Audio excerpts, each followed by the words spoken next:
ጤና ይስጥልኝ የተከበራችሁ አድማጮች። ዛሬ ማስደምጣችሁ ትረካ ከታላቁ ራሺያዊ ደራሲ ፊዮዶር ዶስቶየቭስኪ ፍልስፍናዊ አጫጭር ድርሰቶች ውስጥ አንዱና ዋነኛው የሆነውን ድሪም ኦፍ ኤ ሪዲኩለስ ማን ወይም የቂሉ ህልም የተሰኘውን ታሪክ ነው። ድርሰቱ የሚጀምረው ስሙን የማናውቀው ባለታሪካችን ባለው የናይሊዝም አስተሳሰብ ሲሰቃይ ነው። ይህ ናይሊዝም የተባለው አስተሳሰብ ወይም ስሜት ዋናው ጭብጡ በዓለም ላይ ምንም ነገር ትርጉም የለውም የሚል ሲሆን፣ በዚህ አስተሳሰብና እምነት ውስጥ የሚኖሩ ሰዎች ሕይወት ምንም አይነት ዓላማ የለውም፣ አንድ ግለሰብም ሆነ መላው ዓለምና ፍጥረት ዓላማ፣ ትርጉምም ሆነ አቅጣጫ የላቸውም፣ ምንምነቶች ናቸው የሚል እምነትና አስተሳሰብ ይኖራቸዋል ማለት ነው። ከዚህ ባለፈ ፍጹም መልካም ሥራና ፍጹም ክፉ የሆነ ነገር የለም። እነዚህ ሐሳቦች የሰው ልጆች ፈጠራ ናቸው። እንዲሁም ዕውቀትና እውነት የሚባሉት ሐሳቦች ሙሉ በሙሉ ለማረጋገጥ የማይቻሉ ነገሮች ናቸው ብለውም ያምናሉ። ይህ ናይሊዝም የሚለው ቃል ኒሂል ከሚለው የላቲን ቃል የመጣ ሲሆን ትርጉሙም ነቲንግ ወይም ምንም ማለት ነው። ጨለምተኝነት የሚለው ቃል የሚገልጸው ይመስለኛል። እንግዲህ የዛሬው ባለታሪካችን ከዚህ ጨለምተኛ አስተሳሰብ ውስጥ መንጭቆ የሚያወጣውን ህልም ያያል። ለሕይወትም ሆነ ለመላው ፍጥረት ህልውና ትርጉምም ያገኛል ማለት ነው። ድርሰቱ ጠጠር ያለ ስለሆነና ለትርጉምም ከበድ ስለሚል ከሁለት የትርጉም ሥራዎች የተሻለውን እየመረጥኩ ነው የተረኩላችሁ። አንደኛው በ2009 ዓ.ም የታተመው የሚያቄለው ሰው ህልም እና ሌሎች የዶስቶየቭስኪ ሥራዎች ከሚለው የመክብብ አበበ ትርጉም መድብል ውስጥ የተገኘ ሲሆን፣ ሁለተኛው ደግሞ በ2011 ከታተመው የግዳይ ገብረ ኪዳን ታላቁ መርማሪና የቂላቂሉ ሰው ህልም ከሚለው መጽሐፍ የተገኙ ናቸው። ትረካውን እንደምትወዱት እምነቴ ነው። ሌሎች ከዚህ በፊት የተረኳቸውን የዶስቶየቭስኪ ሥራዎችም ኮሜንት ላይ አያይዝላችኋለሁ። ላይክ፣ ሼር፣ ኮሜንትና ሰብስክራይብ በማድረግ እንዲሁም በሱፐር ታንክስ እና ሌሎች አማራጮችም ማበረታቱ። ወደ ትረካው አልፋለሁ።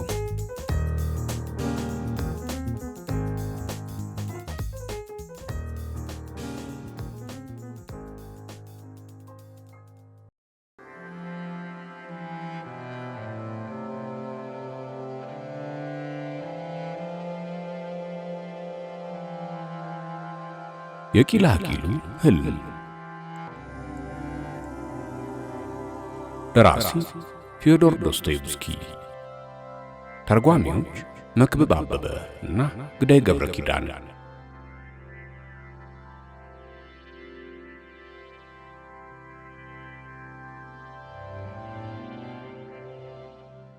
ቂላቂል ሰው ነኝ። አሁን ደግሞ እብድ እያሉኝ ነው። አሁንም እንደ ቀድሞው ቂላቂል አድርገው ባይቆጥሩ ኖሮ ይሄኛው የደረጃ እድገት ይሆንልኝ ነበር። አሁን ግን ይሄ የሚያናደደኝ ጉዳይ አይደለም። አሁን ቢስቁብኝም እንኳን ሁሉም ለኔ ውዶቼ ናቸው። ቢስቁብኝም በልዩ መልኩ ለኔ ውዶች ናቸው። ከነርሱ ጋር አብሬያቸው ስቃለሁ። በራሴ ላይ አልስቅም፣ ግን ለፍቅራቸው ስል አብሬያቸው ስቃለሁ። እነርሱን ማየት የሚያሳዝን ነገር ሆነብኝ እንጂ። አሳዛኝ ሆነው እነርሱ እውነቱን አያውቁም፣ እኔ ግን እውነቱን አውቃለሁ። አንድ ብቻ ሆነ እውነቱን ማወቅ እንዴት የሚያሳዝን ነገር ነው! ይህን እንዴት ሊረዱት አይቻላቸውም? በፍጹም አይረዱትም። ቀድሞ ቂላቂል መስዬ መታየቴ እጅግ በጣም ይሰማኝ ነበር። ግን መስዬ ሳይሆን በእርግጥም ነበርኩ። ሁሌም ቂላቂል ነበርኩኝ። አውቀው ነበር። ምናልባትም ከውልደቴ ጀምሮ፣ ምናልባት ገና ከ7 ዓመቴ ጀምሮ ቂላቂል መሆኔን አውቅ ነበር። ከዛ ትምህርት ቤት ገባሁኝ፣ ቀጥሎ ዩኒቨርሲቲ። ከዛስ ምን ሆነ? ይበልጥ ባጠናው ቁጥር ይበልጥ ቂላቂል መሆኔን እያወቅኩ መጣሁኝ። እናም ለኔ የዩኒቨርሲቲ ትምህርቴ መኖሩ የመጨረሻ ዓላማ ይበልጥ በጥልቀት በሄድኩበት ቁጥር ምን ያህል ቂላቂል መሆኔን በማስረጃ ለማሳመንና ለማብራራት የሆነ ነገር ይመስላል። እናም በትምህርት እንደሆነው ሁሉ በሕይወትም እንደዛው ነበር። መላው ገጽታዬ በሁሉም አቅጣጫ ቂላቂል መሆኑን የሚነግረኝ ይኸው ውስጣዊ ንቃት እያንዳንዱ ዓመት ባለፈች ቁጥር እያደገና እየጠነከረ መጣ።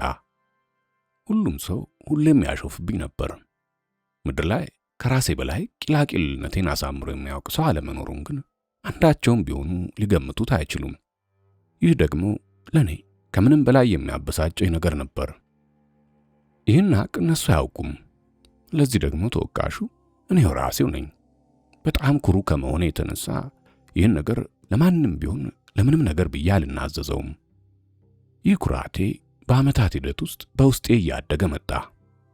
በሆነ ሁኔታ አምልጦኝ ቂላቂል መሆኔን ለፈለገው ሰው ብናዘዘው የዛኑ ምሽት ጭንቅላቴን በሽጉጤ ማፈነዳ ይመስለኛል። ወጣት እያለሁ አላስችል ሲለኝ ድንገት ላቻዎቼ እናዘዘውና መናዘዜ ክፉኛ አሰቃየኝ ነበር። ለአቅመ አዳም ስደርስ ግን በሆነ እንዲህ ነው በማልለው ምክንያት እየተረጋጋው መጣሁኝ። ግን እያንዳንዱ ዓመት ባለፈች ቁጥር ስለ አስቀያሚው ነገሬ ይበልጡን እያወቅኩኝ ሄዳለሁ። እንዲህ ነው በማልለው ምክንያት የምለው ለምን እንደዛ እንደሆነ ማብራራት ስላልቻልኩኝ ነው። ምናልባት በውስጤ አንድ አስፈሪ ጭንቀት እያደገ መጥቶ ከኔ በላይ ስለሆነ ይሆናል።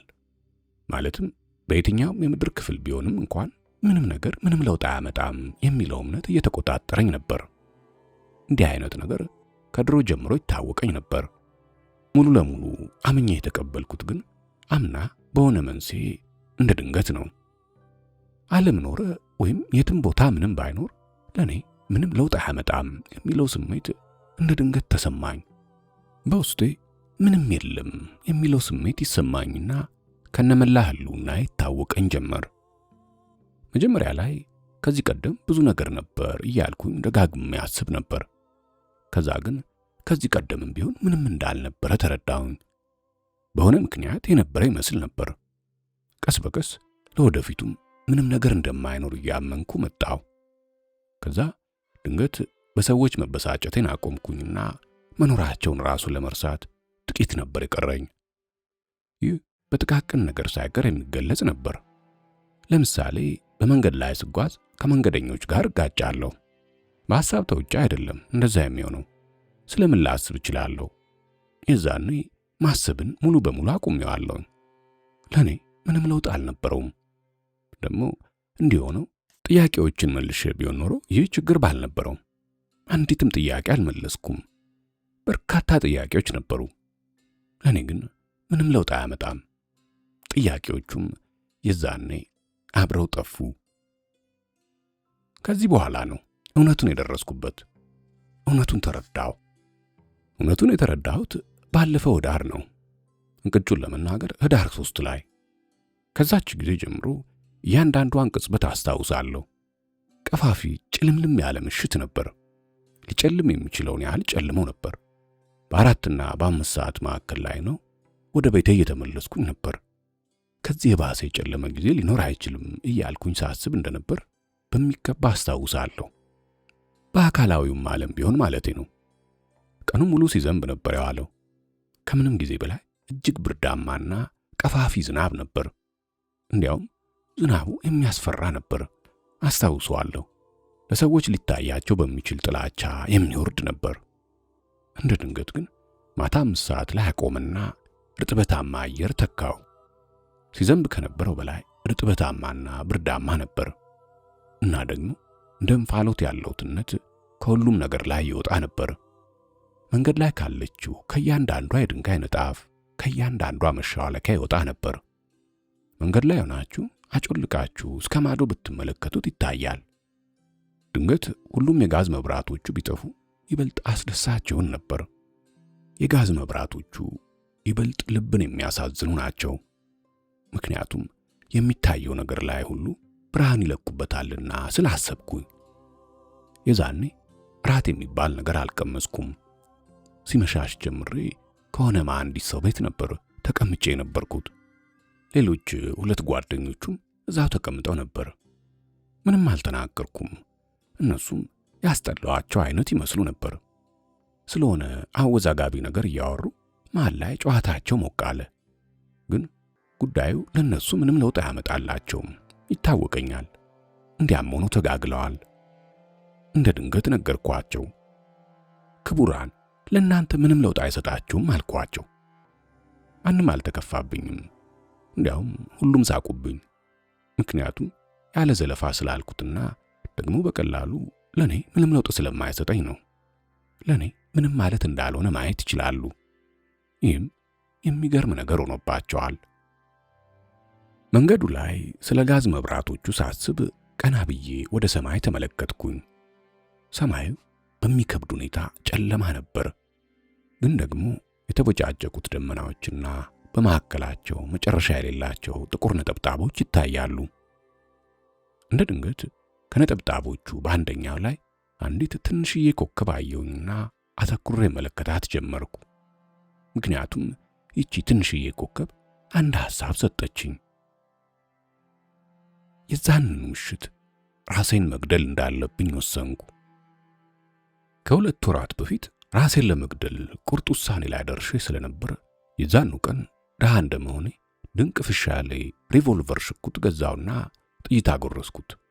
ነገር ግን 2 ወራት ቢያልፍም አሁንም ድረስ መሳቢያ ውስጥ እንደተቀመጠ ነው።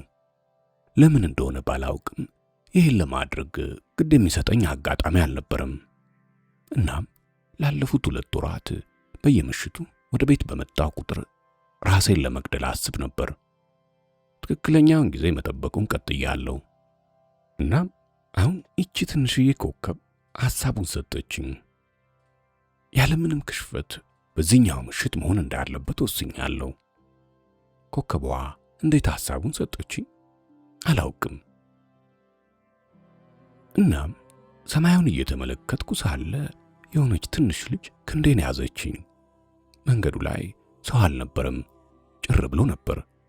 በርቀት ሰረገላ ውስጥ አንድ ሰረገላ ነጂ ተኝቷል። ልጅቱ ወደ 8 ዓመት ይሆናታል። ሻሽና ትንሽዬ ቀሚስ ለብሳለች። ሙሉ በሙሉ በስብሳለች። ከሁሉ በላይ ግን የበሰበሱትና የተንጠለጠሉት ጫማዎቿ አላረሳቸውም። እስካሁን አስታውሳቸዋለሁ። አይኔ ላይ ጎልተው ብልጭ አሉብኝ። ድንገት በክንዴ እየሳበች የሆነ ነገር ትጠራለች። እያለቀሰች አልነበረም፣ ግን እንደሆነ ነገር የተቆራረጡ ቃላት ታወጣ ነበር። በርዷት መላ ሰውነቷ እየተንቀጠቀጠ ስለነበር ቃላቱን በትክክል ማለት አልቻለችም። በሆነ ነገር በጣም ተደናግታ እማማ እማማ እያለች በመከራ ትጮህ ነበር። ወደ እርሷ ፊቴን አዞርኩኝ፣ ግን ትንፍሽ ሳልል መጓዜን ቀጠልኩ። እርሷ ግን የሮጦች እየተከተለችኝ ተጎትተኝ ነበር። በድምጿ ውስጥ የተደናገጡ ሕፃናት የሚያሰሙት ቀቢጸ ተስፋ ይሰማ ነበር። ያን ድምፅ አውቀዋለሁ። ሁሉንም ቃላት ባታወጣቸውም እናቷ የሆነ ቦታ እየሞተች እንደሆነ ተረድቻለሁ።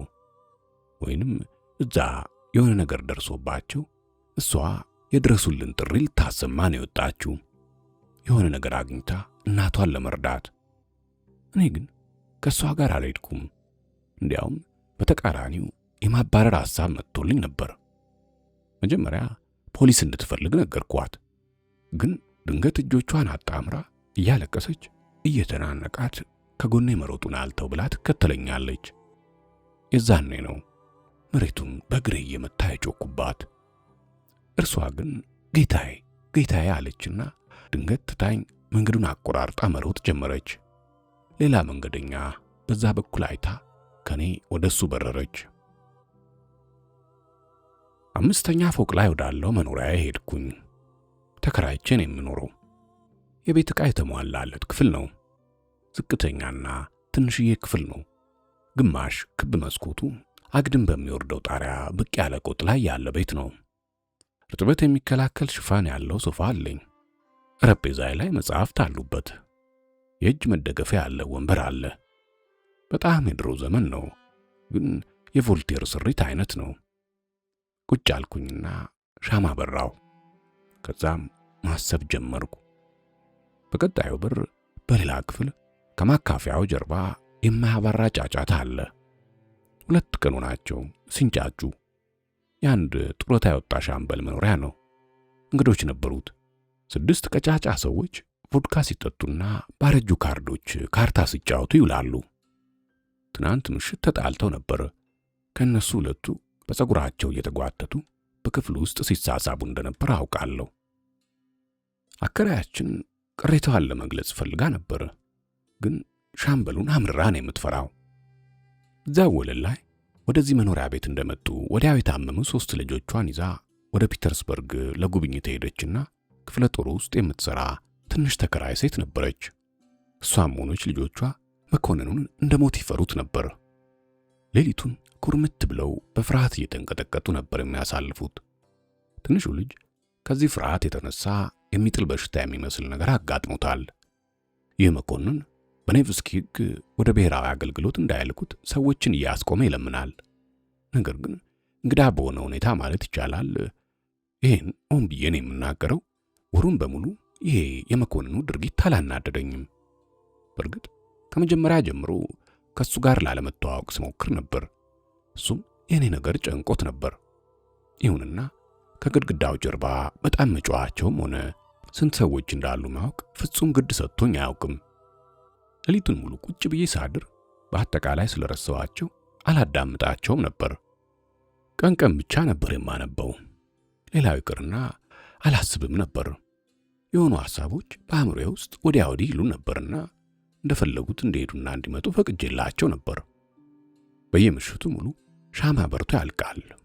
ጠረጴዛው ጎን በጸጥታ አቀመጥና ሪቮልቨር ሽጉጡን ከፊት ለፊት አውጥቼ ቁጭ ሳደርገው ራሴን እንደዚህ ነው አይደል ስለ ጠይቀዋለሁ። ሙሉ በሙሉ አምኜበት እንደዛ ነው ብዬ እንደመለስኩለት አስባለሁ። ማለቴ ራሴን ተኩሼ መግደል አለብኝ ማለት ነው። የዛን ቀን ራሴን እንደምገድል እርግጠኛ ነበርኩ፣ አውቃለሁ። ነገር ግን ጠረጴዛው ጎን እስከ መቼ ድረስ ተቀምጬ እንደምቆይ ግን አላውቅም። ለዛች ትንሽ ልጅ ስል እንጂ ራሴን በጥይት መግደል እንዳለብኝ ምንም ጥርጥር የለውም።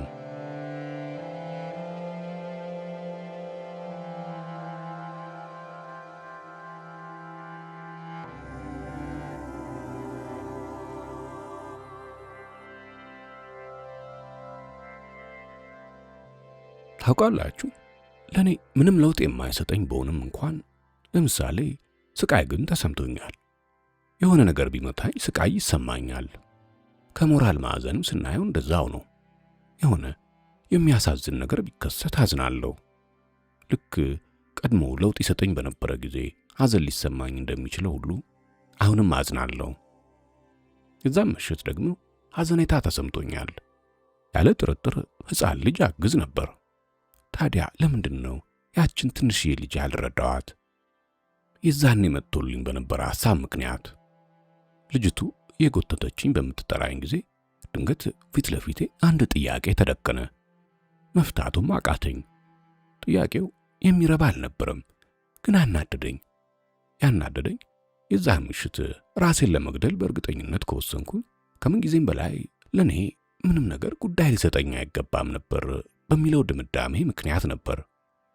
ታዲያ ለምንድን ነው ድንገት ለውጥ እንዳለ የተሰማኝና ለልጅቱ ሐዘኔታ ያደረብኝ?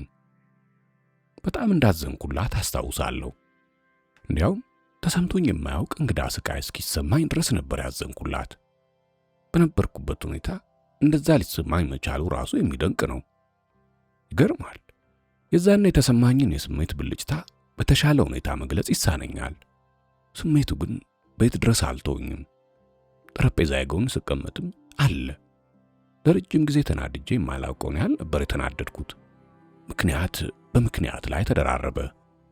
ሰው ኮንኩኝና እስካሁን ባዶ ካልሆንኩኝ ወደ ባዶ እስካልተቀየርኩኝ ድረስ ሕያው ነኝ። እናም በዚህ የተነሳ ልሰቃይ፣ ልናደድ፣ በድርጊቶቼ ላፍር እንደምችል ግልጽ ሆነ። መልካም ግን እንበልና በ2 ሰዓታት ውስጥ ራሴን የምገድል ከሆነ ልጅቱ ታዲያ ለኔ ምን ናት? እናም በምድር ስላለ ኀፍረት ወይም የፈለገው ነገርስ ምን አስጨነቀኝ? ወደ ባዶነት ተቀይሬያለሁ። ፍጹም ባዶ።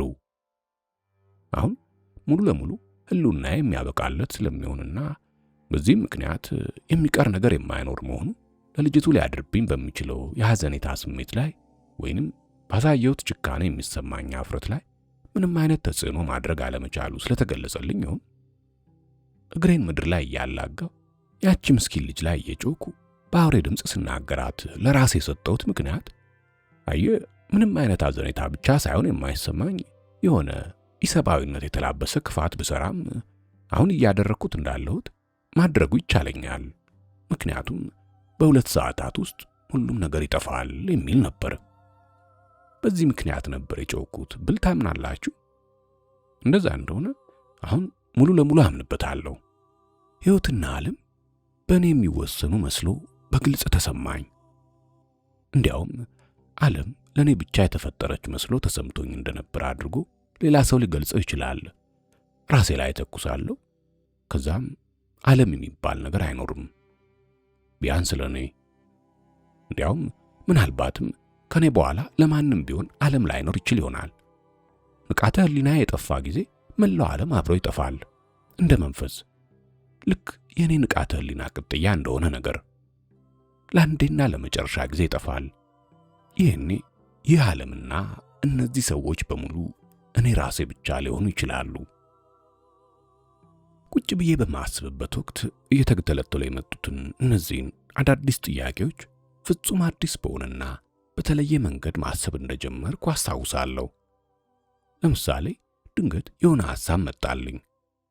ከዚህ ቀደም ጨረቃ ወይም ማርስ ላይ ኖሬ ቢሆንና በጣም ወራዳና ክብረ ቢስ ተግባር ብፈጽምና አንድ ሰው በህልሙ ወይም በቅዠት ውስጥ ብቻ ሊያውቀው የሚችለውን ከፍተኛ ኀፍረትና ስቃይ ውስጥ ብገባና ከዚያ በኋላ ራሴን ምሬት ውስጥ ባገኘው በሌላ ፕላኔት ላይ ያደረግኩት ነገር ትውስታ ሊኖረኝ ይችላል እና በዚሁ ጊዜም በማንኛውም አይነት ሁኔታ በፍጹም ወደዛ ልመለስ ማለትም ከምድር ወደ ጨረቃ ልመለስ እንደማልችል ካወቅኩ ለዚህ ድርጊት መጨነቅ አለብኝ ወይስ የለብኝም? ለዚህ ድርጊቴ ማፈር አለብኝ ወይስ የለብኝም? ጥያቄዎቹ አላስፈላጊና ተርፍ ነበሩ።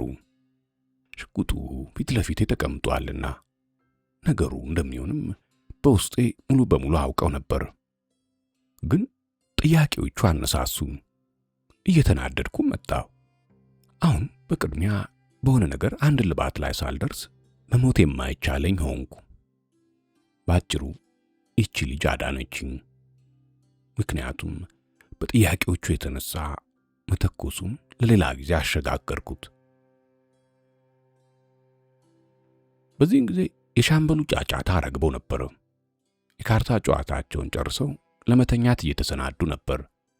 እያጉረመረሙ በተሰላቸ ሁኔታ ጸባቸውን እየዘጉ ነበር። የዛኔ ነበር እንደ ድንገት እንቅልፍ የወሰደኝ። ጠረጴዛው ጋር ካለው ወንበር ላይ ተቀምጬ እንዲህ አጋጥሞኝ አያውቅም። ሳይታወቀኝ አሸለበኝ። እንደሚታወቀው ህልሞች አስገራሚዎች ናቸው። አንደኛው በሚያስደምም ግልጽነት ጠርቶ ይታየናል። በጌጣጌጦች ላይ ያሉ ረቂቅ ጥበቦች ሁሉ በሚገርም ዝርዝር ይታዩናል። ሌሎች ነገሮች ደግሞ ምንም ልብ ሳይባሉ ታልፏቸዋላችሁ። ለምሳሌ ቦታና ጊዜ ከመቼው እንደተቀየረ አይታወቃችሁም። ህልሞች ምክንያታዊ ሐሳብ ሳይሆን ፍላጎት ተከትለው የሚመጡ መሆናቸው ነው። እንግዲህ ከጭንቅላት ሳይሆን ከልብ ነው የሚመነጩት። እንዲህም ሆኖ ግን ምክንያታዊነቴ አንዳንዴ በተኛውበት ጊዜ ብልጣብልጥ ነገሮችን ይከውናል። ሊታሰቡ የማይችሉ ነገሮች ከምክንያታዊነት ጋር ተያይዘው በእንቅልፍ ውስጥ ይገጥማሉ። ለምሳሌ ወንድሜ ከ5 ዓመት በፊት ነው የሞተው። አንዳንዴ በህልሜ አየዋለሁ። በማደርገው ነገር ይሳተፋል። ሁለታችንም በከፍተኛ ፍላጎት ነው የምንሰራው። ግን ደግሞ ከህልሙ መጀመሪያ እስከ መጨረሻ ወንድሜ ሞቶ እንደተቀበረ በሚገባ አስታውሳለሁ፣ በሚገባ አውቃለሁ። ታዲያ ለምንድን ነው ሞቶ ሳለ ካጠገቤ ሆኖ በሥራ ሲጠመድ እንግዳ ነገር ሆኖብኝ የማልገረመው? ምክንያታዊነቴ ለምንድን ነው ሙሉ ለሙሉ ነገሩን የሚቀበለው? ይበቃል፣ ወደ ህልሜ ልግባ። አሁን የዛኔ ታየኝ ህልም ነው። የህዳር 3 ህልሜ። ህልም ብቻ ነው ባክ እያሉ ያሾፉብኛል። ግን ይህ ህልም ለእኔ እውነቱን ከገለጸልኝ ህልም ብቻውን አልሆነ ምን ለውጥ አለው? ምክንያቱም አንዴ እውነቱን ካወቃችሁትና ካያችሁት እውነት መሆኑንና ሌላ ምንም ነገር ሊኖር እንደማይችል ተኝታችሁም ሆነ ነቅታችሁ ታውቁታላችሁ። እሺ ህልም ይሁን። እናንተ ከፍ ከፍ የምታደርጉትን ይህን ህይወት ራሴን በማጥፋት ላጠፋው ፈልጌ ነበር። በህልሜ ግን የኔ ህልም አዲስ፣ ታላቅ፣ የታደሰ ጠንካራ ህይወት አወጀልኝ። ስሙ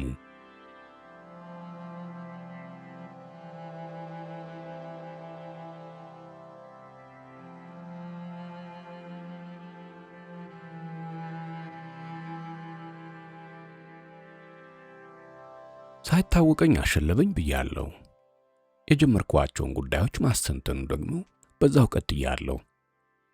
ድንገት ሽጉጡን አንስቼ በተቀመጥኩበት ቀጥታ ልቤ ላይ ጭንቅላቴ ላይ አይደለም ልቤ ላይ ሳነጣጥር በህልሜ አየሁ። ቀድሜ ጭንቅላቴ ላይ እንደምተኩስ ነበር የወሰንኩት። በትክክል ደግሞ በግንባሬ በስተቀኝ በኩል ደረቴ ላይ ካነጣጠርኩኝ በኋላ ለአንድ ወይም 2 ሰከንድ ያህል ቆየሁ። ከዛ ድንገት ሻማዬ፣ ጠረጴዛውና ፊት ለፊት ያለው ግድግዳ መንቀሳቀስና ከፍ ዝቅ ማለት ጀመሩ። እየተጣደፍኩ ተኮስኩኝ። አንዳንዴ በህልም ከከፍታ ቦታ እንወድቃለን፣ ወይ በስለት እንወጋለን፣ ወይም እንደባደባለን። ግን ህመሙ አይሰማንም፣ የእውነት በተኛበት ካልተጎዳ በስተቀር። እንዲህ ከሆነ ህመሙ ይሰማል። ይህ ደግሞ ሁልጊዜ ሊባል በሚችል መልኩ ከተኛበት ይቀሰቅሳል። በህልሜም የነበረው እንዲሁ ነው። ምንም አይነት ህመም አልተሰማኝም፣ ግን በምተኩስበት ጊዜ ውስጥ ያለው ሁሉም ነገር ሲንቀጠቀጥ ተሰማኝ። እናም እንደ ድንገት ሁሉም ነገር ከውስጥ የወጣና ዙሪያዬ በሙሉ ጨለማ ሆነ። እውርና ዲዳ እንደሆንኩ ነገር። አሁን የሆነ ጠጠር ያለ ነገር ላይ የተጋደምኩ ይመስላል። በጀርባዬ ተንጋልያለሁ። ምንም የሚታየኝ ነገር የለም። በትንሹም ቢሆን መንቀሳቀስ አልችልም። በዙሪያዬ እርምጃና ጩኸት አለ። የሻምበሉ ጎርናና ድምፅና የአከራያችን ሴትዮ ጩኸት አለ። ከዛ ድንገት ተቀየረና በሬሳ ሳጥን ተሸክመውኝ እየሄዱ ሆነ። እናም አሁን ሳጥኑ ከፍ ዝቅ ሲል ይሰማኛል። ስለዚህ ማሰላሰል ጀመርኩኝ። ድንገት ይህን ጊዜ እንደሞትኩኝ ለመጀመሪያ ጊዜ ይገለጽልኛል። በደንብ ሞቻለሁ። ይህን አውቄያለሁ። ምንም አልተጠራጠርኩም። ማየት አልችልም፣ መንቀሳቀስ አልችልም። እንዲህም ሆኖ ግን ስሜቶች ይሰሙኛል፣ ሐሳብም አሰላስላለሁ። ወዲያውኑ ከዚህ ነገር ጋር ተስማማውና ልክ በህልም ጊዜ እንደሚሆነው ሁሉ እውነታውን ያለ ክርክር ተቀበልኩ። አሁን መሬት ውስጥ እየቀበሩኝ ነው። ሁሉም ሄዱ። ብቻዬን ሆንኩ። ሙሉ ለሙሉ ብቻዬን። መንቀሳቀስ አልችልም። ከዚህ በፊት ሁሌም በመቃብር ውስጥ እንዴት እንደምቀበር ሳስበው ከመቃብሩ ጋር የማገናኘው ስሜት እርጥበታማነትና ብርድ ነው። እናም አሁንም በጣም በረደኝ፣ በተለይ የእግሬ ጣቶች። ሌላ ግን ምንም አልተሰማኝም። እዚያው ተጋድሜያለሁ። በሚገርም ሁኔታ ምንም የምጠብቀው ነገር አልነበረም። ያለ ክርክር የሞተ ሰው የሚጠብቀው ነገር የለም የሚለውን ተቀብያለሁ። ግን እርጥበታማ ነበር። ምን ያህል ጊዜ እንዳለፈ አላውቅም። 1 ሰዓት ወይም የተወሰኑ ቀናት ወይም በርካታ ቀናት አላውቅም። ግን የዛኔ ድንገት በሬሳ ሳጥኑ ክዳን የሾለከች የውሃ እንጥብጣቢ ከተከደነ የግራ ዓይኔ ላይ አረፈች። ከደቂቃ በኋላ ሌላ ተተካች። ከደቂቃ በኋላ 3ኛ እያለ በየአንድ ደቂቃው መንጠባጠብ ቀጠለ። ድንገት ከውስጤ እየሆነ ባለው ነገር በማዘን ከፍተኛ ንዴት ልቤ ውስጥ ተንቀለቀለ። ድንገት አካላዊ ስቃይ እዛው ልቤ ውስጥ ተሰማኝ። ቁስሌ ነው ስላሰብኩኝ የተኮስኩበት ነው። እዛ ውስጥ ጥይት አለ። እንጥብጣቢው መንጠባጠቡን ቀጠለ። እያንዳንዱ ደቂቃ ቀጥታ የተከደነ ዓይኔ ላይ ያርፋል። እናም ድንገት ተጣራው። በድምፅ አይደለም፣ መንቀሳቀስ አልችልምና፣ ግን በመላ ህልውናዬ እየገጠመኝ ያለው ነገር ሁሉ አለቃ ወደሆነው ተጣራውኝ። ማንም ይሁን ማንም ካለህ አሁን እየሆነ ካለው የተሻለ ትርጉም ያለው ነገር የሚመጣ ከሆነ እዚህም እንዲመጣ ፍቀድለት። ራሴን በማጥፋቴ ምክንያት አሁን ካለውበት አስቀያሚነትና ተከትሎት በመጣው ግራ የሆነ ህልውና እየተበቀልከኝ ከሆነ እንግዲያውስ ይሄን ወቅልኝ። የፈለገው ስቃይ ቢወርድብኝ በፍጹም በውስጤ ከሚሰማኝ መጸየፍ ጋር እኩል ሊሆን አይችልም። ቢፈልግ የስቃይ ሰማዕትነቴ ሚሊዮን ዓመት እንኳን ቢፈጅ። ይህን አቤቱታ አቅርቤ ዝም አልኩ። 1 ደቂቃ ለሚያህል ጊዜ ጥልቁ ጸጥታ ቀጠለ። ከዛ አንድ ተጨማሪ ጠብታ መጣች። ግን ያለ ገደብና ያለ ምንም ከልካይ አሁን ሁሉም ነገር እንደሚቀየር አውቅና ምን ነበር። ከዛ ድንገት መቃብሬ ተበርግዶ ተከፈተ። ማለቴ እንዲሁ ይከፈት ወይስ ተቆፍሮ ይከፈት አላውቅም። ነገር ግን የሆነ ጥቁር ያው ነገር ያዘኝና ራሳችንን ውሃው ላይ ያገኘነው። ድንገት እይታ የተመለሰልኝ። የሙታን ምሽት ስለነበር እንዲህ አይነት ጨለማ በፍጹም ሊኖር አይችልም። በህዋው ውስጥ ከመሬት በጣም ርቀን በረርን። ይዞኝ ሄድ የነበረውን ያው ፍጡር ማንነት አልጠየቅኩም። በኩራት ጠበቅኩ። እንዳልፈራው ለራሴ አረጋገጥኩ። አለመፍራቴን ሳስበው በሐሴት ተንቀጠቀጥኩ። ለምን ያህል ጊዜ እንደበረርን አላውቅም፣ ማሰብም አልችልም። ሁሌም ህልምህ በህዋና በጊዜ ላይ ያለማቋረጥ ሲቀጥል እንደሚያጋጥም አይነት ነገር ነው። እንዲሁም ከሐሳብና ከህይወት ህግ ውጭ በመሆን ልብህ በሚፈቅደው ቦታ ላይ ብቻ ስትቆም የሚያጋጥም አይነት ነገርም ይመስላል። ድንገት በጨለማ ውስጥ አንድ ኮከብ እንዳየው ትዝ ይለኛል። ሳይረስ ነው ስል ድንገት ራሴን መቆጣጠር ተስኖኝ ጠየቅኩ። ስለ ሌላ ነገር ምንም መጠየቅ አልፈለግኩም ነበር። አይደለም፣ ወደ ቤት በምትመለስበት ጊዜ በደመናዎች መካከል ያየው ኮከብ ራሱ ነው ሲል ተሸክሞኝ የነበረው ፍጥረት መለሰልኝ። የሰው መልክ የሚመስል ምስል እንደነበረው አውቄያለሁ። የሚገርመው ይህን ፍጥረት አልወደድኩትም። እንዲያውም ጥልቅ መጠየፍ ተሰምቶኛል። ህልውና የሚባል ነገር ሙሉ ለሙሉ ያከትማል ብዬ ጠብቄ ነበር። በዚህ ግምትም ነው ራሴ ላይ የተኮስኩት። አሁን ደግሞ ይኸውና የሆነ ፍጥረት እጅ ላይ ይገኛለሁ። መታወቅ ያለበት ሰው አይደለም፣ ግን ህልውና ያለው የሚኖር አሃ። እናም ከመቃብር ወዲያም ለካስ ሕይወት አለ ስል በሚገርመው እንደዋዛ የሚቀበለው ህልም ዓለም ውስጥ ሆኜ አሰብኩ። የልቤ ህልውና ከነሙሉ ማንነቱ ግን ከኔ አልተለየም። እንደገና ህልውና የሚኖረኝ ከሆነ እና አሁንም እንደገና መቀየር በማይቻል የሌላ አካል ፈቃድ የምኖር ከሆነ እንግዲያውስ መሸነፍና መዋረድ አልፈልግም ስላሰብኩኝ ድንገት እንደምፈራ ታውቃለህ፣ በዚህም የተነሳ ትጠላኛለህ አልኩት የጉዞ አጋሬን።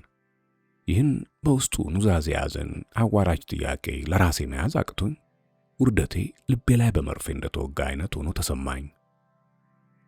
ለጥያቄ መልስ አልሰጠም። ድንገት ግን እንደማልጠላና እንደማይሳቅብኝ እንዲያውም እንደ ምስኪንም እንደማልታይ እናም ጉዞአችን እኔም ብቻ የሚመለከት የማይታወቅና ምስጢራዊ ዓላማ እንዳለው ወዲያውኑ ተሰማኝ። ልቤ ውስጥ ፍርሃት እየጨመረ መጣ።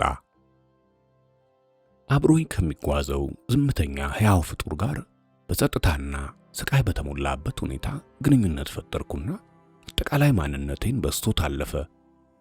በማይታወቅና ጨለማ በሆነ ህዋ ውስጥ እየተጓዝን ነበር። አይኔ በደንብ የሚያውቃቸው ከዋክብት ጠፉብኝ። በህዋው ሰማይ ላይ ብርሃናቸው ወደ መሬት ለመድረስ 1000 ወይም ሚሊዮን ዓመታት የሚወስድ ከዋክብት እንዳሉ አውቃለሁ። ምናልባት እነዚህን ህዋዎች እየበረርን አልፈናቸው ይሆናል። በጣም ከፍተኛ ሐዘን የሚፈጥር ነገር ልቤን እንደሚያሰቃየው ጠበቅኩ።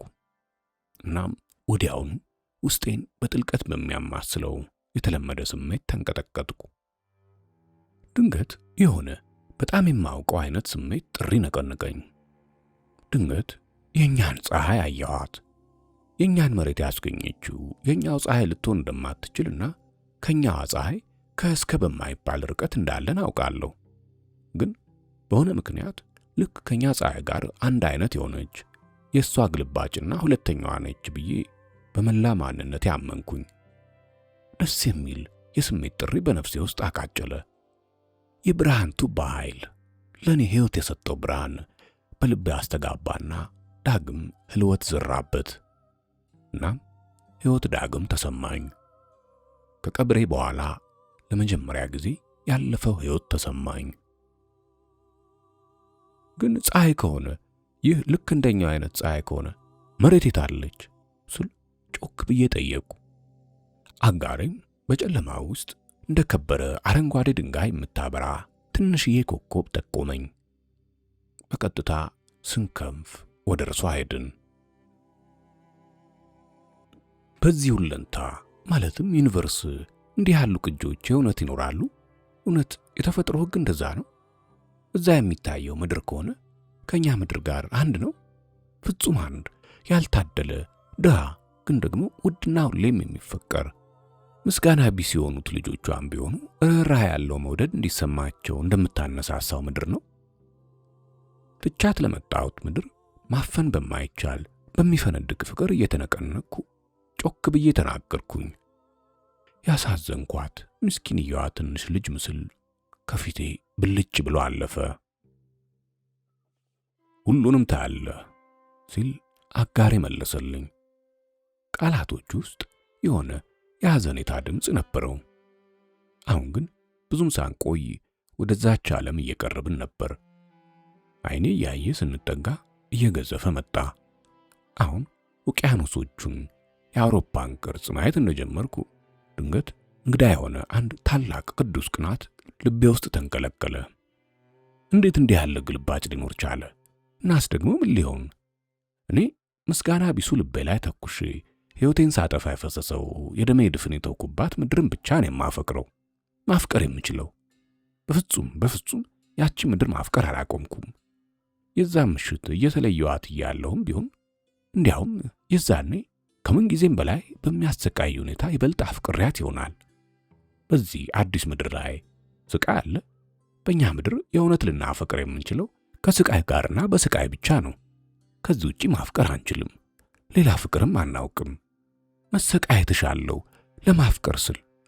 ያቺ የተውኳትን ምድር ብቻ እምባይን እየዘራው በዚቹ ደቂቃ ልስማት እፈልጋለሁ፣ እጓጓለሁ። ሕይወት በሌላ ቦታ አልሽም፣ አልቀበልም። አጋሬ ግን ከኔ ጋር አልነበረም። ድንገት ሳይታወቅ በዚህ ሌላኛው ደማቅ ፀሐያማ ቀን ባለበት ምድር ላይ ቆሜያለሁ። የገነትን ያህል ደስ የሚል ነው።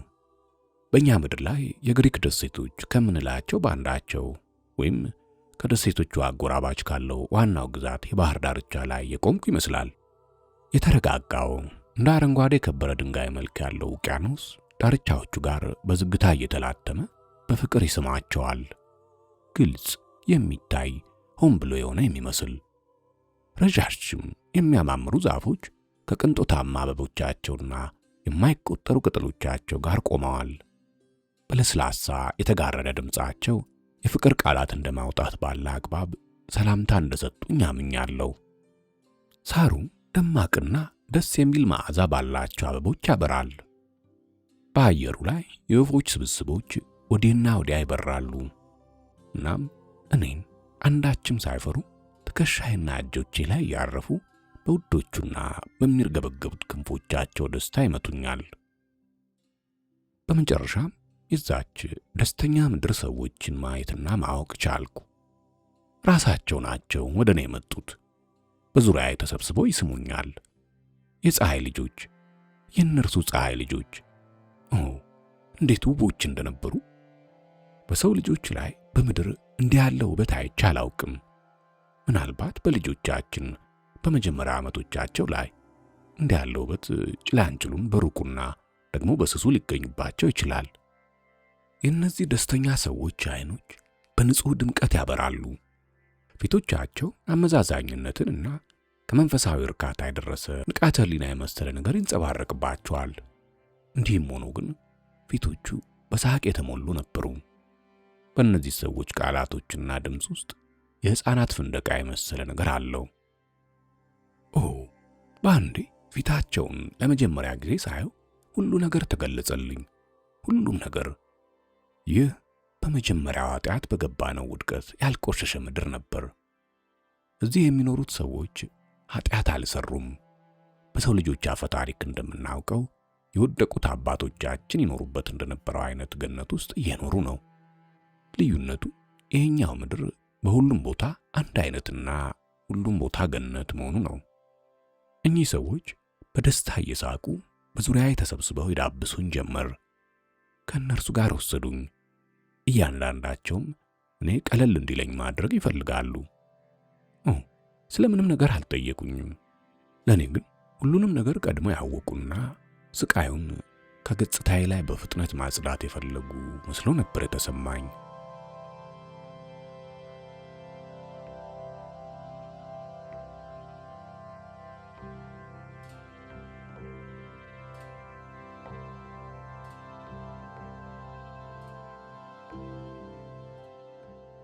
ምን እንደሆነ ታውቃላችሁ?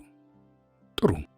ህልም እንደሆነ እርግጠኛ በሆንም ከነዚያ ንጹሃንና ውብ ሰዎች ያገኘሁት የፍቅር ስሜት ከዚያን ጊዜ ጀምሮ ከኔ ጋር ነው እና አሁንም ድረስ ፍቅራቸው ከላይ ከነሱ ወደ እኔ እንደሚፈስ ይሰማኛል።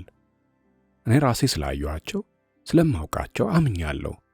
አፍቅሬያቸው ስለነበር ከዛ በኋላ ለነሱ ስል ተሰቃይቻለሁ። ልክ እንደ ዘመነኛው ሩሲያዊ ተራማጅና የተዋረደችው ፒተርስበርግ ነዋሪነቴ በወቅቱ በፍጹም ሊገቡኝ እንደማይችሉ ወዲያው ተረድቼ ነበር። ስለነሱ እንዲህ ነው ብዬ ለመግለጽ የማልችላቸውን ብዙ ነገሮች ማወቄ ገርሞኛል። ለምሳሌ ስንት ነገር ሲያውቁ የኛ ሳይንስ ባለቤቶች አለመሆናቸው እንቆቅልሽ ሆኖብኝ ነበር። ግን ወዲያው ዕውቀታቸው የሚሞላውና የሚበለጽገው ከምድራችን በተለየ እይታ ሆነ። ምንም የሚመኙት ነገር አልነበረም። ሰላምም ነበራቸው። እኛ እንደምናደርገው ስለ ሕይወት ለማወቅ አይመኙም። ምክንያቱም የነሱ ሕይወት ሙሉ ነበር። ዕውቀታቸው ግን ከኛ ሳይንስ የጠለቀና ከፍታ ያለው ነበር። የኛ ሳይንስ ሌሎች መኖር እንዲማሩ ሲል ሕይወት ምን እንደሆነ ለማብራራት ይሞክራል። እነርሱ ግን ያለ ሳይንስ እንዴት መኖር እንዳለባቸው ያውቃሉ። ይህን ተረድቻለሁ። ዕውቀታቸውን ግን መረዳት አልቻልኩም። ዛፎቻቸውን አሳዩኝ። በዛን ያህል ፍቅር እንዴት ሊያያቸው እንደቻሉ ግን መረዳት አልቻልኩም። ልክ እንደነሱ ያለ ፍጥረት የሚያዋሩ ነበር የሚመስለው። ደግሞም ታውቃላችሁ፣ ያዋሯቸው ነበር ብልም የምሳሳት አይመስለኝም። አሁን ቋንቋቸውን አግኝተውታል። ዛፎቹም እንደሚረዷቸው አምኛለሁ። ተፈጥሮን በሙሉ የሚመለከቱበት መንገድ አንድ ነው። ከነሱ ጋር በሰላም የሚኖሩትን እንስሳት አያጠቋቸውም፣ ያፈቅሯቸዋል። በፍቅራቸው ነው ያሸንፏቸው። ከዋክብቱን ለኔ እያሳዩ ስለሆነ የማይገባኝ ነገር ያወሩኛል። ግን እርግጠኛ ነኝ በሰማይ ከነበሩት ከዋክብት ጋር የሆነ ግንኙነት ነበራቸው። በሐሳብ ብቻ ሳይሆን በሆነ ሕይወት ባለው መንገድ። እነዚህን ሰዎች እነሱን እንድረዳቸው ችክ አላሉብኝም። ሳልረዳቸው እንዲሁ ይወዱኝ ነበር። እነሱም ቢሆኑ እንደማይረዱኝ አውቃለሁ። እናም ስለኛ መሬት ምንም ነገር አልነግራቸውም ነበር። እነሱ ባሉበት የሚኖሩበትን መሬት እየሳምኩ እነሱን ራሳቸውን ድምፅ ሳላወጣ መልካቸው ብቻ ነበር። ይህንም ስላወቁና ራሳቸውም ስለሚወዱት በእኔ አምልኮ ሳይረበሹ እንዳመልካቸው ፈቀዱልኝ። ለእኔ መልሰው የሚሰጡኝን ፍቅር በማወቅ በደስታ እያለቀስኩ እግራቸውን ስስም አይከፉም። አንዳንዴ በግርምት ራሴን እንዲህ ስል ጠይቃለሁ፣ እንደኔ ያለውን ሰው እንዴት ነው በዚህ ሁሉ መሃል ሳይሳደቡ ሊቆዩ የቻሉት? እንዴት ነው እንደኔ ባለው ሰው ላይ ቅናት ሳያሳድሩ ሊቆዩ የቻሉት? ደጋግሜ ራሴን የጠየቅኩት ነገር እንዴት ነው እኔ ጉረኛና ውሸታም የሆነ ሰው ሆኜ እያለሁ ስለማውቀው ነገር ሳልነግራቸው ያለፍኩት እንዴት ነው? እኔ ስለማውቀው ነገር እነርሱ ፍንጩም የላቸውም። ሌላው ቢቀር ለእነርሱ ከተሰማኝ ፍቅር እንኳ ተነስቼም ቢሆን እንዴት ነው በዚህ ዕውቀቴ ላስደምማቸው ያላሰብኩት? ልክ እንደ ሕፃናት ፈንጣዦችና ደስተኞች ነበሩ። ደስ በሚለው የፍራፍሬ ዛፎቻቸውና ጫካቸው ውስጥ ይጓዛሉ። ውብ ዘፈናቸውን ይዘፍናሉ። ቀለል ያለ ምግባቸውን ይመገባሉ። ፍራፍሬዎቹን ከዛፎቻቸው፣ ማሩን ከጫካቸው፣ ወተት ደግሞ ከሚያፈቅሯቸው እንስሳቶቻቸው ያገኛሉ። ምግባቸውንና ልብሳቸውን ለማግኘት ትንሽና ደግሞ ቀለል ያለ ሥራ ይሰራሉ። ፍቅር በመካከላቸው ነበር። ልጆችም ይወለዳሉ። ግን ደግሞ እዚህ እኛ ምድር ሁሉንም ሊባል በሚችል መልኩ የሚቆጣጠረውና የሰው ልጅ የሁሉም ኃጢአቶቹ መንስኤ የሚያስብለው አውሬያዊው ሥጋዊ ፍትወት እነሱ ጋር በፍጹም አላየሁትም። አዳዲስ ሕፃናትን ደስታቸውን ለመጋራት የመጡ ሕያው ፍጥረታት እንደሆኑ በመቁጠር ይደሰታሉ። ሁሉም እንደ አንድ ቤተሰብ ስለሆኑ እርስ በርስ አይመቀኙም፣ አይቀናኑም። ቃላቶቹን እንኳን አያውቋቸውም። ልጆቻቸው የሁሉም ልጆች ናቸው። ሁሉም እንደ አንድ ቤተሰብ ነበሩ። ቢሞቱም ሕመም የሚባል ነገር አያውቁም። በዕድሜ የገፉት ልክ እንደሚተኛ ሰው በሚያበራና ደስ የሚል ፈገግታ ለመሰናበት በዙሪያቸው የተገኙትን ሰዎች በመባረክ በሰላም ይሞታሉ። እንዲህ አይነት ሁኔታዎች ሲፈጠሩ ሐዘንና እንባ የሚባሉ ነገሮች በፍጹም አይቼ አላውቅም። ነገር ግን በጣም የተረጋጋ ሐሴት ላይ የደረሰ ፍጹምና አንሰላሳይ የሚያደርግ ፍቅር ብቻ ነበር።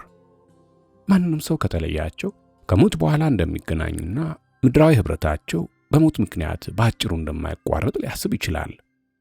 ስለ ዘላለማዊነት ስጠይቃቸው አይረዱኝም። ነገር ግን ምንም አይነት ምክንያት ሳያስፈልጋቸው የሚያምኑበት ነገር እንደሆነ ግልጽ ነበር። ቤተ አምልኮ የላቸውም፣ ግን ደግሞ ከሁለንታው ጋር የሆነ ወሳኝ ሕያውና የማይቋረጥ ግንኙነት አላቸው። እምነት የሚባል ነገር የላቸውም፣ ግን ደግሞ የምድራዊ ደስታቸው ምድራዊ ተፈጥሮ እስከሚችለው ድረስ ሙሉ ሲሆን ለእነርሱም ሆነ ለሞቱት ከሁለንታው ጋር ያላቸው ውል ዳግም የሚሰፋበት ሁኔታ የሚመጣ ስለመሆኑ ጠንካራ ዕውቀት አላቸው። ይህን ቅጽበት በደስታ ነው የሚጠብቁት፣ ግን ችኮላ የለውም። ለእርሱ ሲሉ የሚንገላቱበት ነገር የለውም። ስለ ነገሩ መሆን ቀድመው እንደሚያውቁ ናቸው። እርስ በርስም ይህን ነው የሚለዋወጡት። ማታ ከመተኛታቸው በፊት ሚዛኑን የጠበቀ የተናበበ የህብረት ዜማ ማዜም ደስ ይላቸዋል። በእነዚህ ዜማዎች እየተለያቸው ያለው ቀን እንዲሰማቸው ያደረጋቸው ስሜቶች ሁሉ ይገልጻሉ፣ ያወድሳሉ፣ እናም ይሰናበቱታል። ተፈጥሮን፣ ምድርን፣ ባህሩን እና ጫካውን ያወድሳሉ። ስለ እርስ በርሳቸው ዜማ ያወጣሉ። እንደ ልጆችም እርስ በርስ ይወዳደሳሉ። እነዚህ ዜማዎች ምንም ያልተወሳሰቡ ነበሩ። ከልባቸው ግን እየመነጩ ልቦችን ጥሰው ይገቡ ነበር። በዘፈን ብቻ አልነበረም፣ የቀረውን ሕይወታቸውንም በሙሉ እርስ በርስ ይወዳደሱ የሚያሳልፉት ነው የሚመስለው። ልክ እንደ መፈቃቀር ያለ ነገር ነበር፣ ሙሉ፣ ሁለንተናዊ። አንዳንድ ክቡርና ታላቅ ደስታ ያላቸው ዘፈኖቻቸው በፍጹም መረዳት ያልቻልኳቸው ነበሩ። ቃላቶቹን ብረዳም ሙሉ ትርጉማቸውን ግን ልደርስበት አልቻልኩም። ጭንቅላቴ ሊደርስበት የማይችል ነገር ሆኖ ቀረ። ልቤ ግን በውስጥ ታዋቂነት በዘፈኑ ይበልጥ እየተወረረ ነበር። ደጋግሜ ከቀድሞ ጀምሮ እንደሚመስል ነገር ውስጤ ይታወቀው እንደነበር ነግራቸው ነበር። ይህ ሁላ ደስታና ክብር ገና ምድር እያለሁ አንዳንዴ መሸከም ከማይቻል ሐዘን እስከሚደርስ ድረስ በሚሰማ በሲቃ ጥሪ እንዳናገረኝ ነግራቸዋለሁ።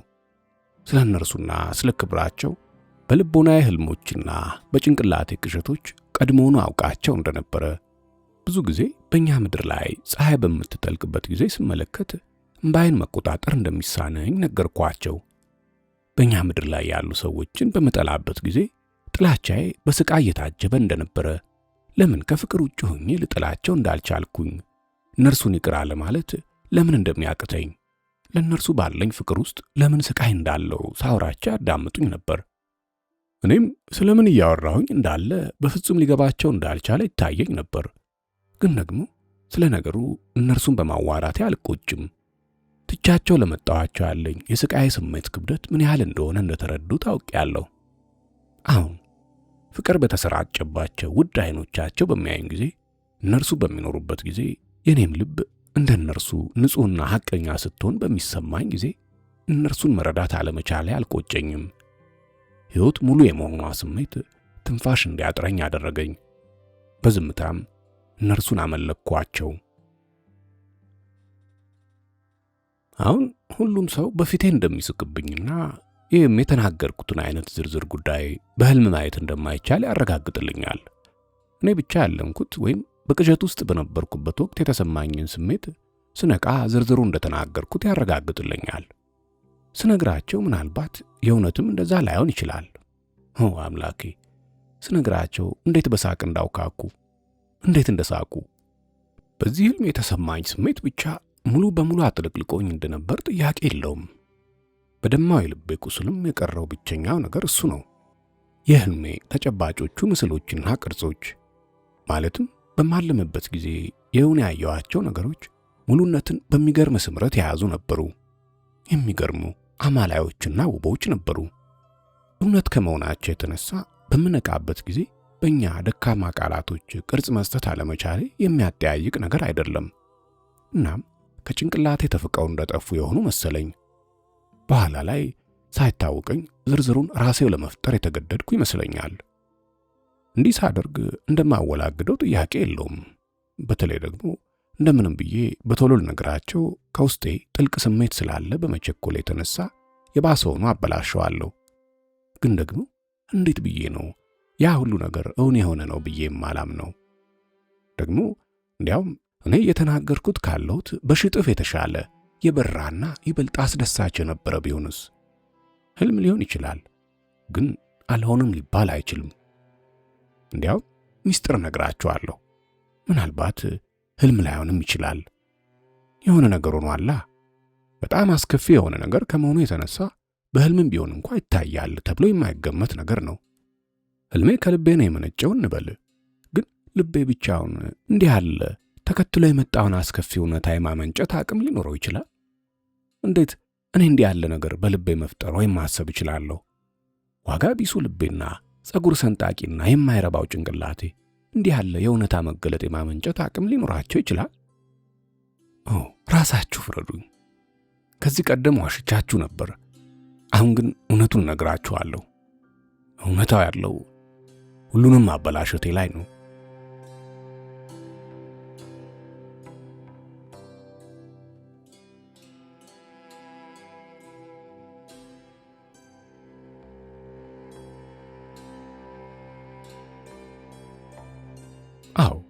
ሁሉንም አበላሸዋቸውና ተጠናቀቀ።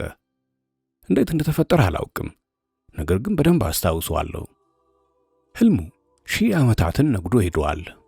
በውስጤም የሙሉውን ነገር ስሜት እንዲቀር አድርጓል። እኔም ማውቀው የውድቀቱ መንስኤ እኔ እንደሆንኩኝ ነው። እንደ አስቀያሚ ወስፋት ወረርሽኝ የሚያመጣ ቅንጣት አገራትን በሞላ እንደሚመርዛቸው እኔም ያቺን ደስተኛ ኃጢአት የማይታወቅባት ምድርን ራሴው በከልኳት። መዋሸት ተማሩና ውሸቱን መውደድ ጀመሩ። እናም የውሸቱን ውበት አወቁ። ምናልባት መጀመሪያ ላይ በንጽህና ተጀምሮ ሊሆን ይችላል። በቀልድ፣ በመሽኮርመም፣ በፍትወታዊ ጨዋታ፣ ምናልባትም በአንድ ቅንጣት ነገር። ግን ይህ የውሸት ቅንጣት ልባቸውን በጥሶ ገባ። እነርሱም ወደዱት። ከዛም ስጋዊ ፍትወት ሳይዘገይ ተወለደ። ስጋዊ ፍትወት ቅናትን አስገኘ። ቅናት ደግሞ ጭካኔን። አላውቅም፣ አላስታውስም። ግን ወዲያው ብዙም ሳይዘገይ የመጀመሪያው ደም ፈሰሰ። በጣም ተደንቀውና ተሸብረው ነበር። እናም መለያየት ጀመሩ። መከፋፈል፣ ጥምረቶች ተከተሉ። የአሁኑ ጥምረት ግን እርስ በርስ ለመናቆር ነበር። ዘለፋ፣ ወቀሳ ተጀመረ። ኀፍረት አወቁ። ኀፍረትም መልካም ባህሪ ተደረገ። ክብር የሚባል አረዳድ ተወለደ። እያንዳንዱ ጥምረትም የየራሱን አርማ አነሳ። እንስሶችን ማሰቃየት ጀመሩ። እንስሶቹም ከነርሱ ርቀው ወደ ጫካ በመሸሽ ጠላቶቻቸው ሆኑ። የመለያየት፣ የመነጠል፣ ለራስ ብቻ የሚደረግ ትግል ለኔና ላንተ ተጀመረ። የተለያዩ ቋንቋዎች መነጋገር ጀመሩ። ሐዘን አወቁ። ሐዘንንም መውደድ ጀመሩ። ስቃይ መጠማት ጀመሩ። እውነት የምትታወቀውም በስቃይ ውስጥ ብቻ ነው አሉ። ከዛ ከመሃላቸው ሳይንስ ተገኘ። ክፉዎች ከሆኑ በኋላ ስለ ወንድማማችነትና ሰብአዊነት ማውራት ጀመሩ።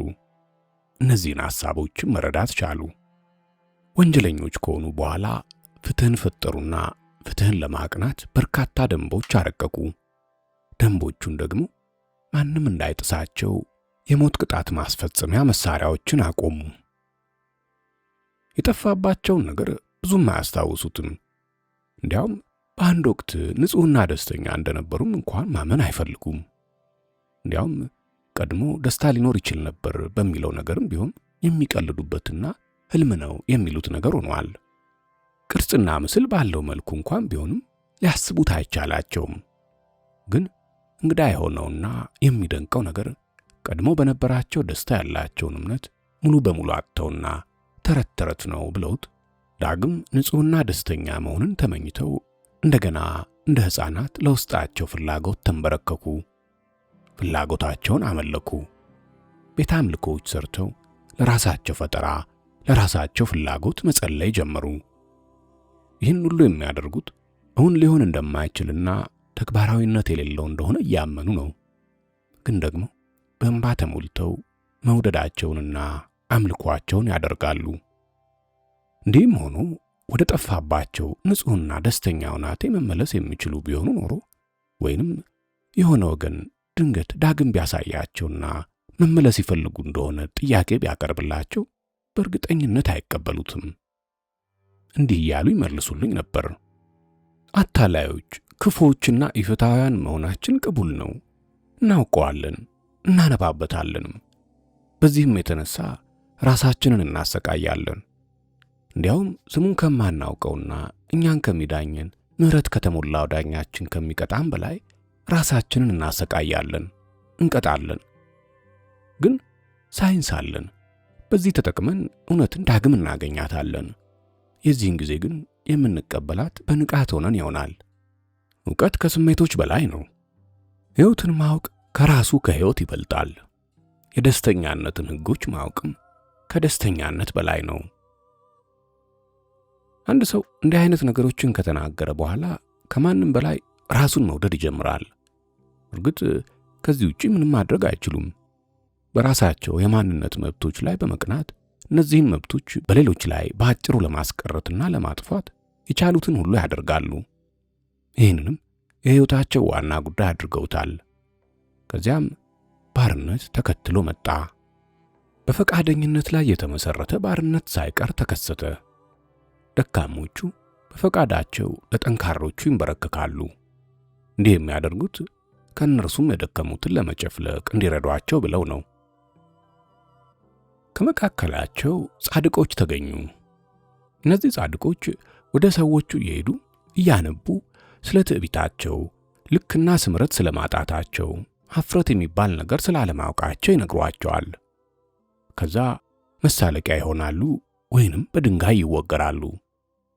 ቤተ አምልኮቻቸው ደጃፍ የቅዱሳን ደም ይፈሳል። በሌላ በኩል ደግሞ ሁሉም መልሰው አንድ የሚሆኑበትን ዘዴ የሚፈለስፉ ሰዎች መከሰት ጀመሩ።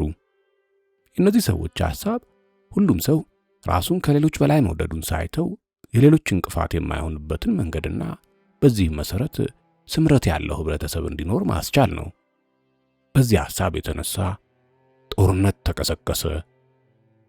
እንዲህም እየሆነ ያለ ሁሉም ተፋላሚዎች በአንድ ጊዜ ሳይንስ፣ ጥበብና ራስን በደመነፍስ የማዳን ፍላጎት መጨረሻ ላይ ሰዎችን ወደሚያስማማው ምክንያታዊ ማህበረሰብ እንዲሰባሰቡ እንደሚያስገድዳቸው ጽኑ እምነት አሳደሩ። ከዚያም ብልሆች የተባሉት ብልህ ያልሆኑት እንደማያደናቅፏቸው ሁሉ በተቻለው ፍጥነት ብልህ ያልሆኑትንና የእነሱ ሐሳብ ያልገባቸውን በሙሉ በተቻለ ፍጥነት ለማጥፋት ቆርጠው ተነሱ። ነገር ግን ሁሉንም ወይም ምንም ነገር የማይፈልጉ ነውጠኛና ስሜታዊ የሆኑ ሰዎች ስለተነሱ ራስን በደመነፍስ ማዳን የሚለው ደካማ ጽንሰ ሐሳብ በፍጥነት ተዳከመ። ሁሉንም ነገር ለማግኘት ሲሉ በክፋት ሥራ ተጠመዱ። ይህ አልሳካ ካላቸው ደግሞ ራሳቸውን ወደ ማጥፋት ይዞራሉ። በምንምነት ውስጥ ዘላለማዊ ሰላም ለማግኘት በሚል የህልውና ለመኖርንና ራስን የማውደም አምልኮ የሚሰብኩ ሃይማኖቶች ብቅ አሉ።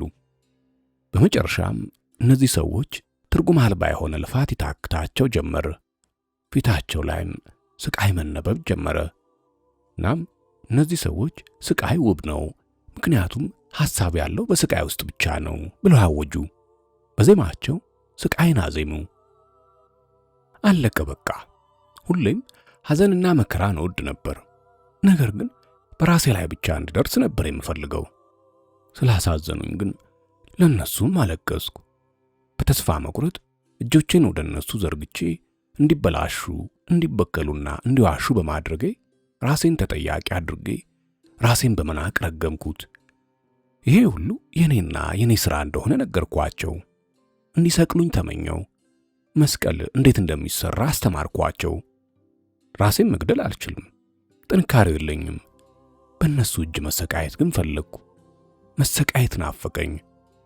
ደሜ በዚህ አይነት ስቃይ ውስጥ ሆኜ እስከ መጨረሻው ጠብታ ድረስ ፈሶ እንዲያልቅ ተመኘው። እነሱ ግን በእኔ ላይ ያደረጉት ነገር ቢኖር መሳቅ ብቻ ነበር። መጨረሻ ላይም እንደ እብድ ተመለከቱኝ። እኔ ትክክል እንደሆንኩ ነገሩኝ። ራሳቸው የፈለጉትን ነገር እንዳገኙና አሁን ከሆነው ውጪ ሌላ ነገር ሊሆን እንደማይችል ገለጹልኝ። በመጨረሻ በጣም አደገኛ እየሆንኩ እንደመጣውና ምላሴን ካልሰበሰብኩም በእብዶች ቤት ውስጥ አስገብተው እንደሚቆልፉብኝ ገለጹልኝ። የዚህን ጊዜ ሐዘን በብርቱ ኃይል ወደ ነፍሴ ከመግባቱ የተነሳ ልቤ ተመነጨቀች። የምሞት መስሎም ተሰማኝ። እናም የዚህን ጊዜ ያው እዚሁ ጋር ነቃው።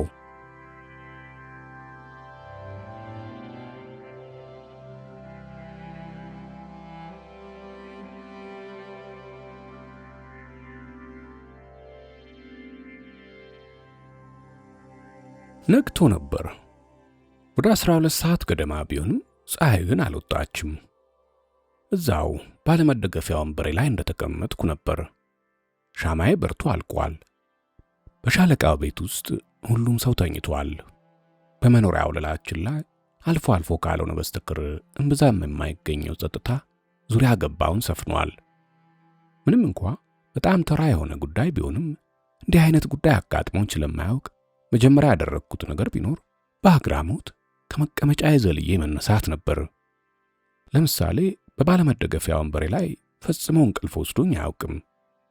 ቆሜ ወደ ራሴ ስመለስ ወዲያውኑ ሪቮልቨር ሽጉጤ ጥይት እንደጎረሰ ዝግጁ ሆኖ ተቀምጦ አየሁት። ነገር ግን በፍጥነት ገፋ አደረግኩት። አሁን ሕይወት ነው። ዘላለማዊውን እውነት እጄን አምስቼ ቃላት ሳላወጣ በእንባ እየታጠብኩ ተመኘሁት። እንዲህ ነው ተብሎ የማይገለጽ ሐሴት ነፍሴን አጥለቀለቃት። አዎ ሕይወትና ይህን መልካም ዜና ማብሰር። እጆቼን ከፍ አድርጌ ወደ ዘላለማዊ እውነት ተጣራው። አልተጣራውም፣ አለቀስኩ። ታላቅ ደስታ፣ ድንበር አልባ ደስታ ሁለመናዬን ከፍ ከፍ አደረገው።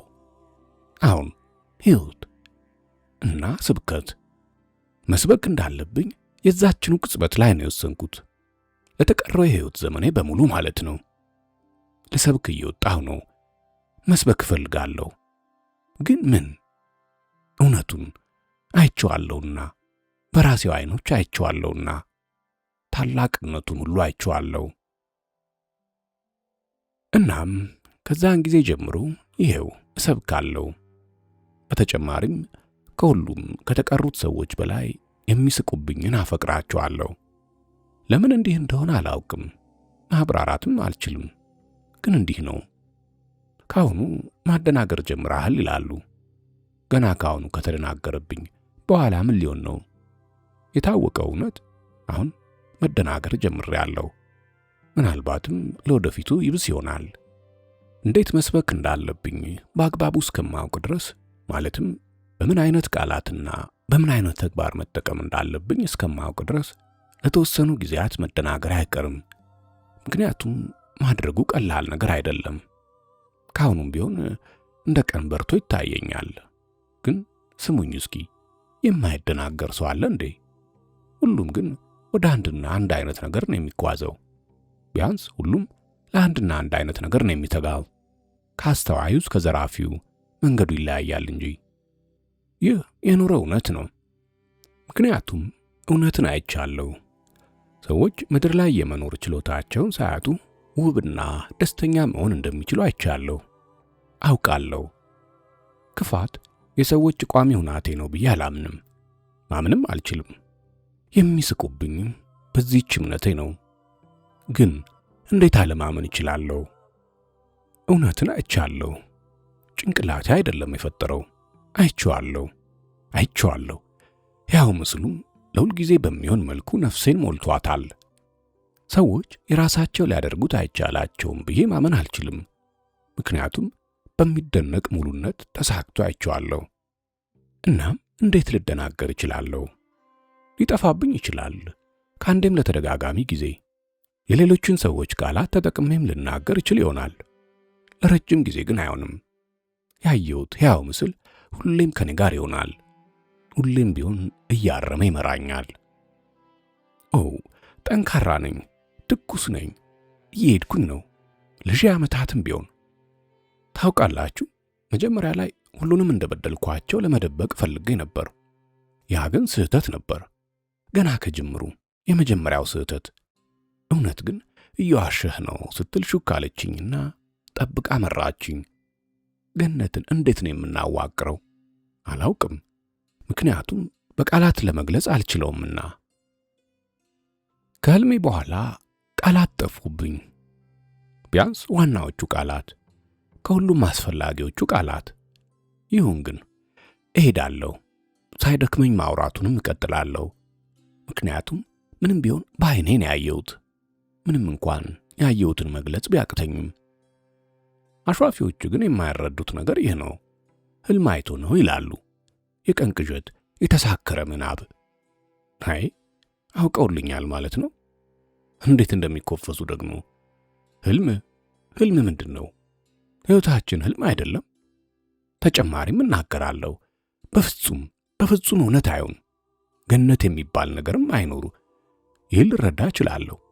እንግዲያው መስበኬን እቀጥላለሁ። በጣም ቀላል ነው። በአንድ ቀን በአንድ ሰዓት ሁሉ ነገር በአንዴ ማዋቀር ይቻል ነበር። ዋናው ነገር ሌሎችን እንደ ራስ ማፍቀር ነው። ይህ ነው ዋናው ነገር። ይህ ነው ሁሉም ነገር። ሌላ በፍጹም ምንም የሚያስፈልግ ነገር የለም። ነገሮችን እንዴት ማዋቀር እንደሚቻል ወዲያውኑ ይገለጻል። ይህ ግን የቆየ እውነታ ነው። ቢሊዮን ጊዜ ተደጋግሞ ተነቧል። እስካሁን ግን ሥራ አልሰደደም። ሕይወትን በንቃት ማወቅ ከሕይወት በላይ ነው። ስለ ደስታ ሕጎች የሚኖር ዕውቀት ከደስታ በላይ ነው። ይህን ነው መታገል፣ እኔም የማደርገው። ሁሉም ሰው ቢፈልገው ኖሮ ሁሉንም ነገር በአንዴ ማዋቀር ይቻል ነበር።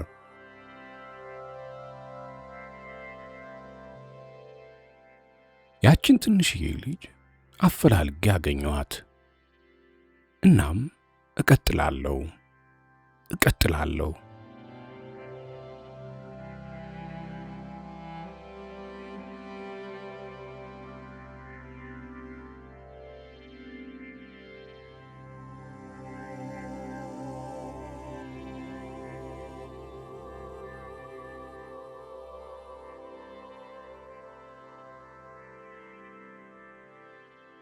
ስላዳመጣችሁ ከልብ አመሰግናለሁ። አዘጋጅቼ ያቀረብኩላችሁ አድማስ ነበርኩ። በቀጣይ ትረካ እስከምንገናኝ መልካም ጊዜ።